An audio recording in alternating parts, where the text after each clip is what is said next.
ఇలా ఫినిష్ అయింది. ఇంకా ఉంది. ఈ పైకి ఇప్పుడు స్టోన్స్ పెట్టుకోవాలి. ఇవి మొత్తం ఆరాలండి.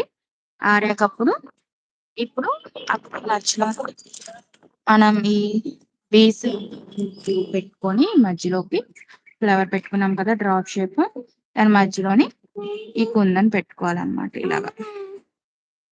అప్పుడు ఈ లుక్ కంప్లీట్ అవుతుంది. ఇలాగా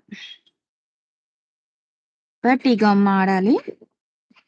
సో ఆరాక అప్పుడు B7000 గ్లూ పెట్టుకొని ఇలా చేసుకోవాలన్నమాట.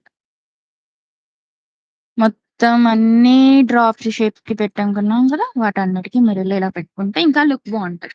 మీకు కావాలి అంటే ఇలా కూడా వేర్ చేయొచ్చు. ఇలా కూడా లుక్ హెవీగానే ఉంటది. ఇలా ఇంకా 3D ఎఫెక్ట్ వస్తుంది అనమాట.